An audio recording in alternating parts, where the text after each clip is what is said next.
Hello YouTube, Dave here again. Welcome back to another Alien role-playing game related video. Today we're going to be going over the stress and panic system for the Alien RPG. So the Alien role-playing game is put out by Free League Press, and they released other RPGs such as Vossen, such as Tales from the Loop. There's a few other ones that the names sort of escape me at the very moment that I'm trying to do this video. But they all use sort of a similar rule set with some sort of distinguishing characteristic between them typically. And with the Alien role-playing game being the sci-fi horror, the unique trait added to this system is stress and panic.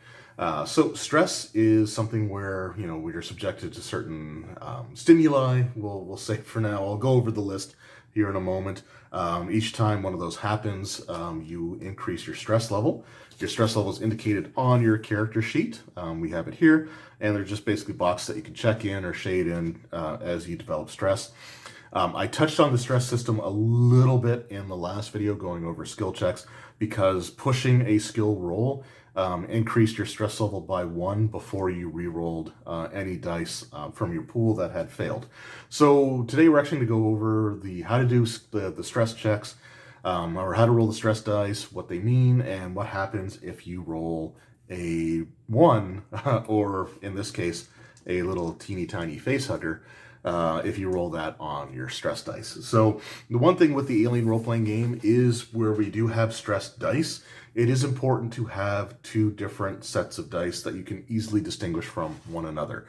With the official Alien role-playing game dice, you've got these ones here, the black and yellow. The base dice come in black, and they're just numbered 1 through 6, but on the 6, they've got this little pattern here for your successes.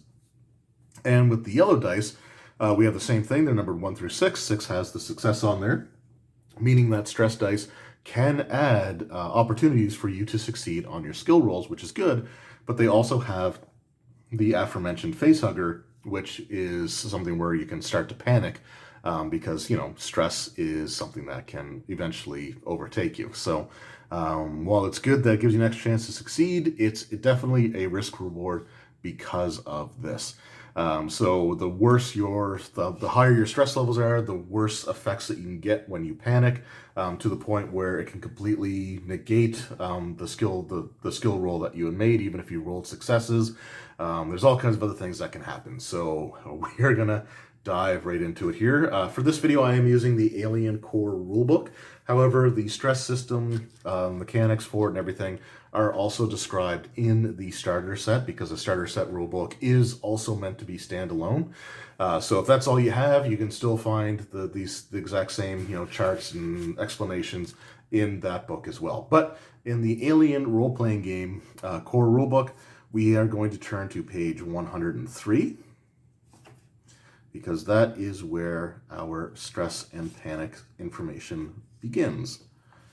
So here we are, stress and panic. So stress level, the mounting tension in your character is measured by their stress level. It usually starts at 0, which is fair, and increases during the course of the game. Your stress level increases by 1 whenever one of the following happens.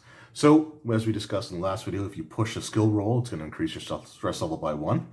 If you fire a burst of full auto fire from weapons that are capable of doing that, because at that point you're getting into what's referred to as spray and pray. So that could be a stressful thing. Think Predator, the original Predator movie, when they're just firing into the woods. That could be, an example of maybe somebody's stress level going up. You suffer 1 or more points of damage, so getting attacked, getting stabbed or shot or slashed at by an alien claw or bit by, alien inner mouth sort of thing, that is going to be stressful, of course, so that will increase your stress level by 1. If you go without sleep, food, or water, you start going through starving, dehydrated, and exhausted, that will increase your stress level by 1.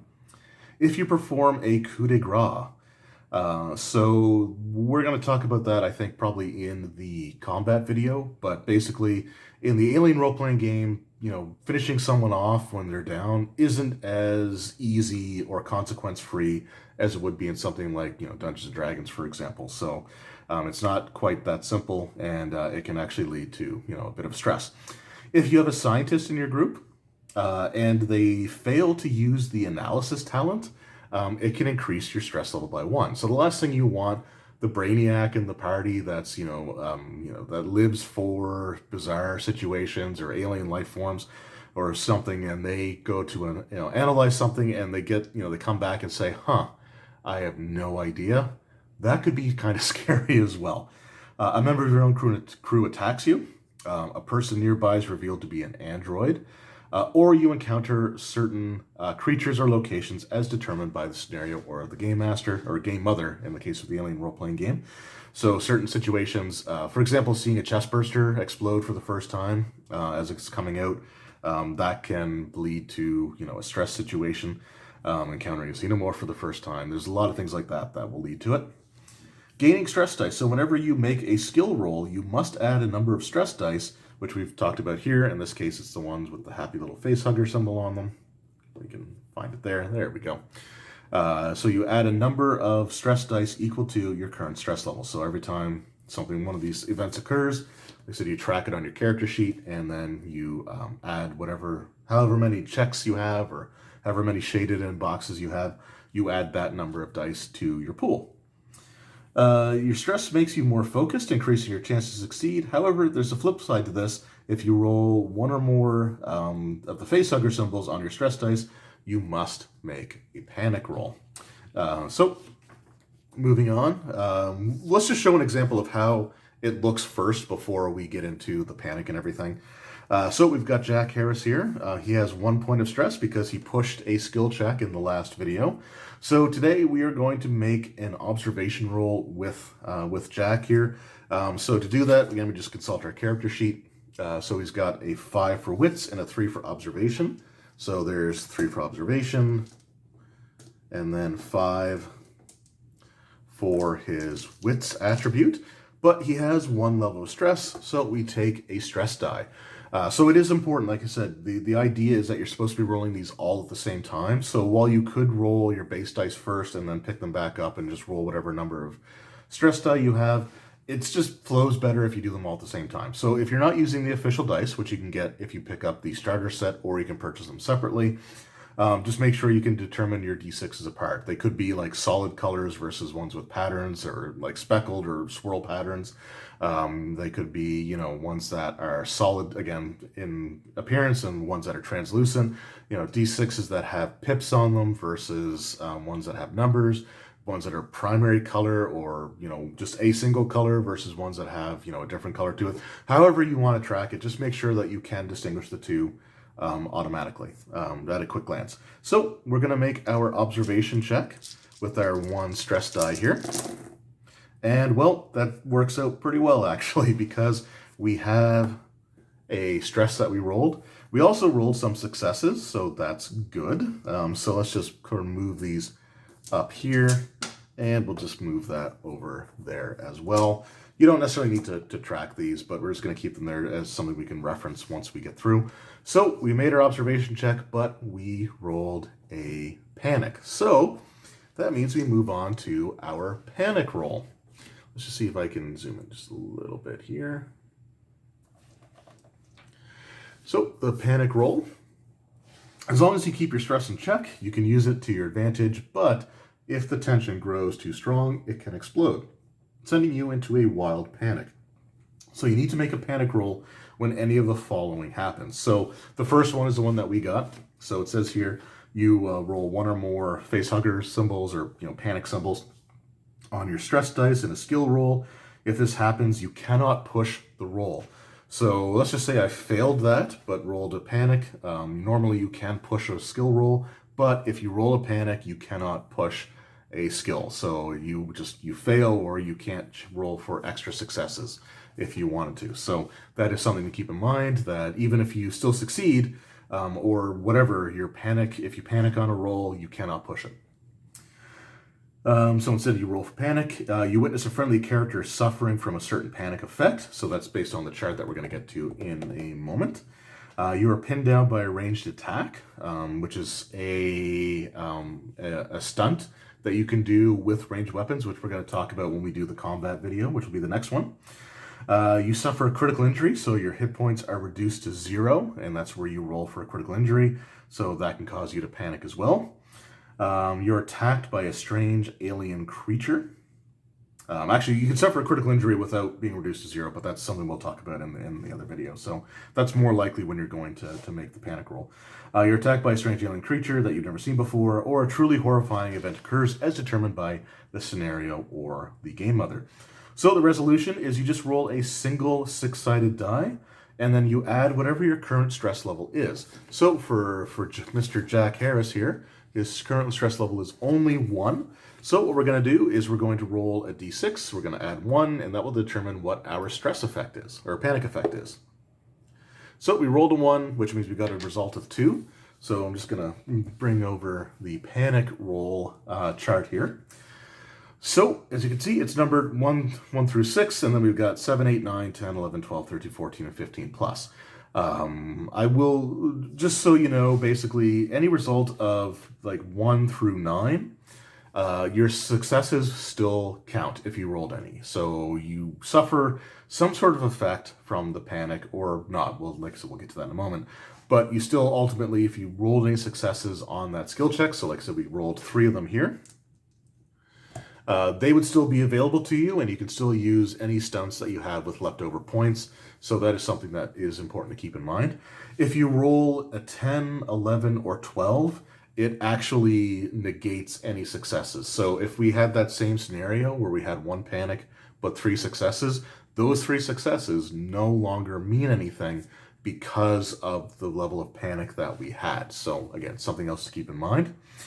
And then if you get a 13 or higher, you suffer what's called a permanent mental trauma. And we'll talk about that in a moment. So let's just take a look at the chart here.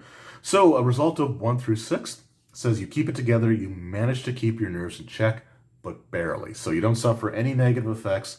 However, you still can't push a roll because you've already panicked. You already started to panic, you contained it, but you still can't push a roll because you made that panic roll. If you get a 7, you get a nervous twitch. So your stress level and the stress level of all friendly PCs in short range of you increases by 1. So we talked about ranges, I think, in one of the other videos. But the way that ranges work is it's basically your map is divided into zones. So if anyone is in the same zone as you, they would have their stress level go up by 1. So if you're thinking about most of them, they're sort of divided up in logical ways. So if you are in like a building, for example, and you've got like each room is its own zone and then the hallway's a separate zone, anyone in the same room as you who sees this nervous twitch, their stress level goes up by 1. However, if somebody's in like the hallway or in an adjoining room, it doesn't affect them. So that's that one. We have tremble. So you start to tremble uncontrollably. All skill rolls using the agility attribute suffer a -2 modification until your panic stops. We'll talk about how to stop panic right after we do through this chart here. So that's number 8. Number 9, you drop an item, whether by stress, confusion, or the realization that you're all going to die anyway. You drop a weapon or other important item. The game mother determines which one, and your stress level increases by 1. I was watching a live gameplay video where the game mother basically equated this situation to the movie Aliens, where Drake was making his fighting retreat back to the APC, and he just starts stripping off gear as he's going. So you could just sort of like think of something like that. You know, you sort of lose your wits about you, and something slips out of your hand, or you throw it away because you think it's weighing you down or keeping you from getting to where you want to go. So that's sort of, I guess, a way of visualizing that one. And it is something that the game mother determines. So it's not necessarily whatever you've got in your hand. It could just be something on your person that, slips out of its like holster or falls out of your pocket. Or again, you grab it and you throw it away because you think it's weighing you down. So those are the ones where, so 1 through 6 and then 7, 8, or 9, you still get your successes off. There's just, whatever the secondary effects might be. Now we're getting into the ones that actually disrupt your check that you had made. So for 10, you freeze. You're frozen by fear or stress for 1 round, losing your next slow action. Your stress level and the stress level of all friendly PCs in short range of you increases by 1. So you lose, so you can still technically move on your turn, But you can't do anything that requires any sort of mental exertion or, like, even something as simple as pulling a trigger on a weapon. You don't think to do that. So that's that. On 11, you seek cover. You must use your next action to move away from danger and find a safe spot if possible. You are allowed to make a retreat roll if you have an enemy at engaged range. So basically think of melee range for hand-to-hand combat. So basically with that, you get to roll a mobility check. If you succeed, you get away and the opponent can't do anything about it. If you fail, they get a free attack against you as you move off because you've left yourself open to them. So that's basically what that is. So you seek cover, but you are still mentally aware enough that you don't want to just turn your back on something and run away. You do try to sort of carefully extricate yourself from the situation. Your stress level is decreased by 1. So for you, because you're getting away from the danger, your stress level actually lowers by 1. However, the stress level of all friendly PCs in short range increases by 1. And then after 1 round, you can act normally. So then the 1 round that you're affected by this, you have to try to get away. But after that, you can sort of snap back to it and get back into the fight. So then we have 12, Scream. You scream your lungs out for 1 round, losing your next slow action. Your stress level is decreased by 1 because you're sort of getting it out by screaming. However, every friendly character who hears your scream must make an immediate panic roll. So that can actually make or lead to a situation where you have to worry about what's called more panic here, which I'll get back to in a moment. So, yeah. So that could be bad because that's not limited to zones. You have to, again, sort of think logically. Going back to our example of being in a building with different rooms, everyone in the same room, the hallway, and even adjoining rooms, if they can hear the scream, it will trigger a panic in them. So, that can be really, really bad. So then we get into our really bad ones here. So 13, we have Flee. You just can't take it anymore. You must flee to a safe place and refuse to leave it. You won't attack anyone, and you won't attempt anything dangerous, and you are not allowed to make a retreat roll. So if there's something in engaged range to you, you just turn your back and run, meaning that it can get a free attack against you if it so chooses. Your stress level is decreased by 1, but every friendly character who sees you run must make an immediate panic roll. Again, that's not limited to like close range or anything like that. Just anyone that can see you take off has to make their panic roll as well. Then you can also go berserk. You must immediately attack the nearest person or creature, friendly or not. You won't stop until you or the target is broken. So this is just whatever's closest. And then after that, you sort of snap out of it. Every friendly character who witnesses your rampage must make an immediate panic roll. And then on 15 or higher, you are catatonic. You collapse to the floor. You cannot talk, move, and you just stare blankly into oblivion. So that's pretty bad. So let's just go back to our panic situation here, or panic description. So we've got our resolution. We rolled 1, we added 1, so we were able to keep it together. But panic actions, if you roll a 10 or higher on your panic roll, you will be forced to perform a specific action. If your panic roll was a result of a skill check or action, the action is canceled immediately and replaced by the forced panic action, even if you rolled successes. So like I mentioned that before, but more panic. So let's just say we're in this situation where we are panicking, maybe you're frozen or you were trying to seek cover and somebody around you screamed and it triggered a panic roll in you. So if you are suffering from panic effect, meaning that you rolled 7 or higher on this chart, and are forced to make another panic roll, the new panic effect replaces the previous one. So if you were frozen and someone around you screamed and forced you to make another panic roll, and let's just say it causes you to scream, you're no longer frozen, but you end up screaming, and that again can have this whole other chain reaction sort of go off. So it can get bad. It can definitely get bad.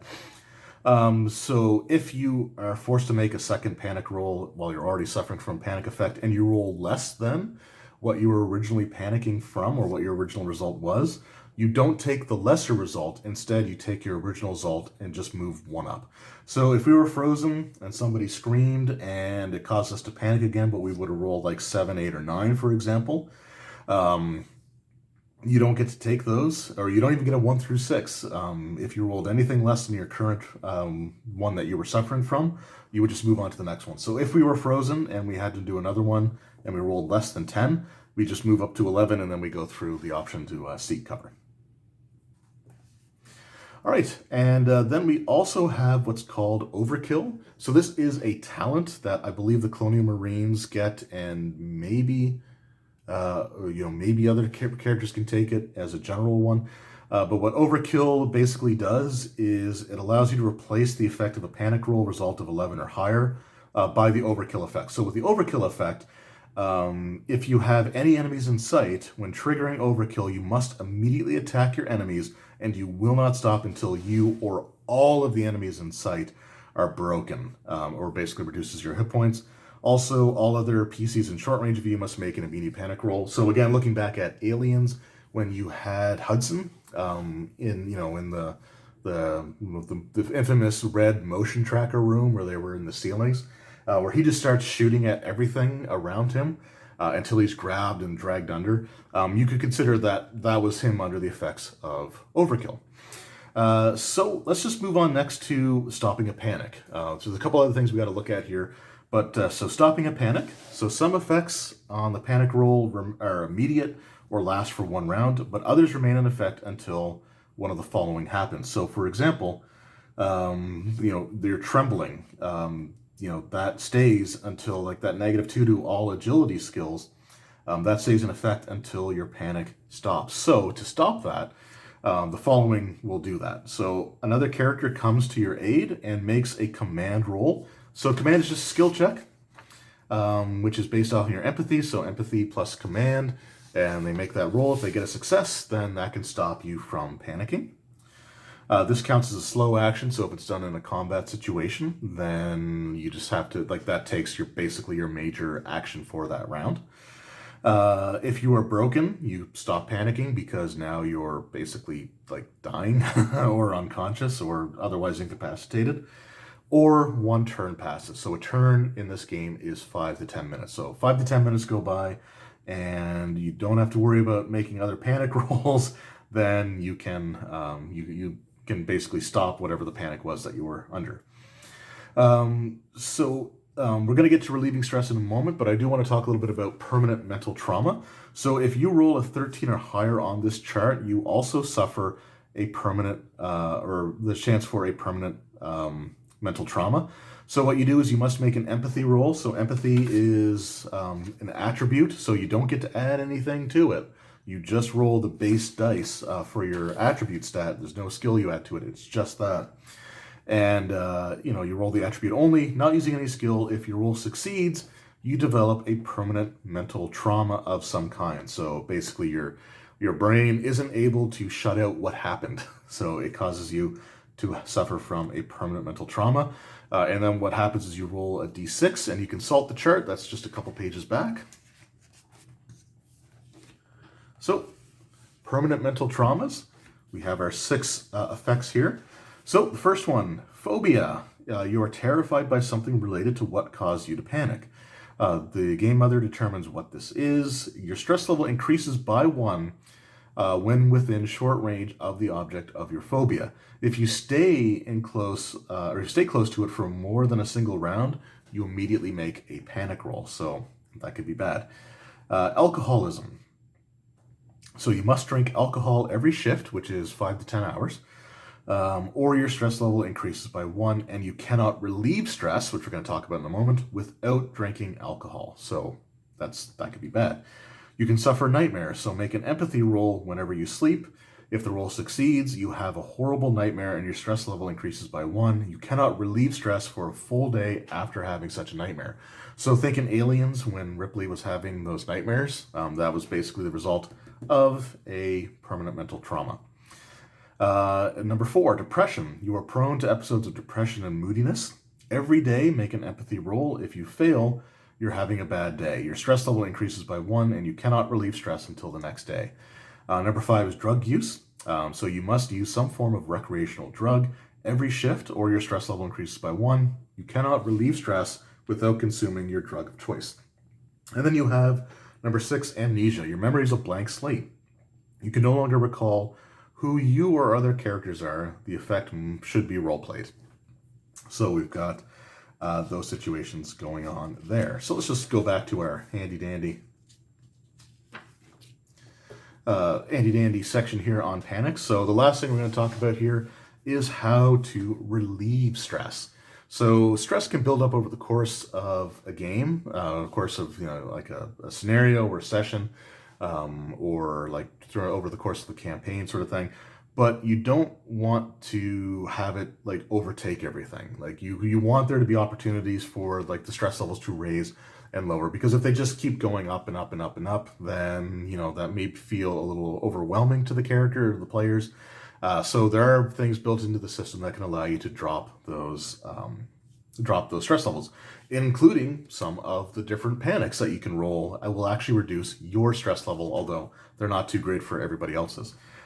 So relieving stress. So for every full turn, which is 5 to 10 minutes, spent resting in a safe area that is secured from enemies, as far as you know, your stress level is reduced by 1 point. So basically, if you find a room with no other entrances or exits beyond the one that you just took, you seal yourself in there, you barricade yourself in there. For every 5 to 10 minutes that you spend resting in that area, you can start reducing your stress level by 1. You cannot make any skill rolls while resting, and if your rest is interrupted, it doesn't count. A panic roll can also decrease stress, as can certain drugs. Once per act in cinematic play, so like the box set adventures or the adventure that comes in here, or once per game session in a campaign play, you can interact with your signature item.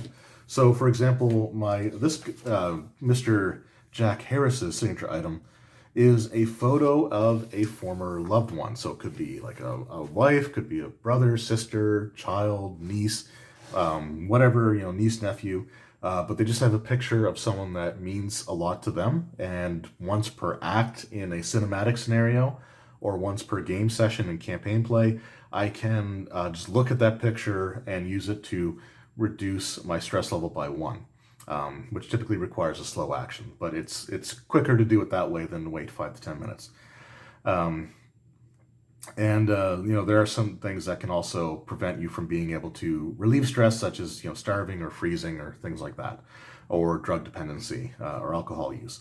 You can also, there's a trait called banter, a talent called banter that you can take as well, which essentially you get into a relatively safe area and you can crack a joke. And if you do that and people like it or people laugh, it reduces everyone's stress level in that area by 2. So there's other things that you can do with that as well. So that was the stress and panic system. Now, overall, I actually really like the way that this system is designed. When I first saw that there were like the ability to panic and rolling just a single panic roll on your stress dice can lead you to like making a panic roll, I was kind of concerned that that might have you panicking at just like really early on before anything really starts happening, which sort of undercuts the seriousness of panicking when things start going bad. And again, as a player, you may hate it if like you're just doing something routine, you push the roll, and then the next time you roll a skill check, you end up panicking and like suffering a permanent mental trauma. But it's actually, again, really well designed so that that can't happen. You actually have to start building your stress up pretty high before you run the risk of anything really super bad happening.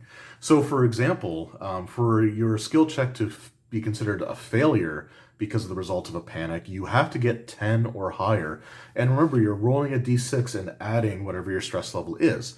So you have to have a minimum of 4 stress before you can get to the point where there's a chance that you're going to lose whatever your action was and freeze up, for example. So that's good. So it means if you only have 1 stress, like the worst thing that can happen is you develop a little bit of a nervous tick.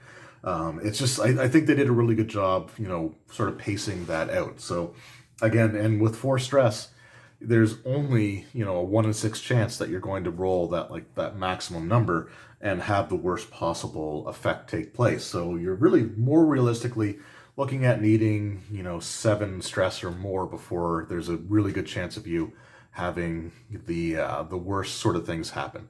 And with the permanent mental traumas, again, you know, you have to have a pretty high stress for that to take place. So I think they did a pretty good job with that. And by having things built in that allow you to reduce your stress or that can sort of affect your stress levels, I just think it's a really, really cool system. And I like the way that they did it. I love the fact that the stress is something that isn't just a negative. Like there's other role-playing games out there that have stress where it's just bad. It's just something that's detrimental to you, but the stress can actually be used as a motivating factor. And I think that's, again, just a really cool take on it. So I really love that aspect of it because it does give you more chances to succeed. Trying to seal a door as this rampaging, you know, alien vicious murderer creature is barreling towards you, I think, you know, that's a great motivator. So it's actually sort of incorporated into the rule system that way. And I think that they did a really good job with it. And I love the system. I cannot wait to try it out in an actual gameplay session with other players. So hopefully that'll be happening sometime in the near future. So anyway, that was the Alien role-playing game Stress and Panic System. If you have any questions about it, just let me know in the comments below. I hope you enjoyed this video. Hope you found it informative. And I hope you come back for the next video because we are going to be going over a couple of combat scenarios. So that one I'm looking forward to. We're having Jack Harris fight off another human enemy, and we're also going to have Jack Harris try to survive an encounter with the xenomorph. So I cannot wait for that one to happen. So come back. It should be next week for that video. And like I said, I hope you enjoyed this one. If there's any questions that you have about the topics that I've covered so far in the Alien RPG, so character creation, skill rolling, and now stress and panic, like I said, please let me know, and I'll be more than happy to try to help as best I can. So thanks again for watching. Hope you enjoyed, and I will see you all next time. Take care.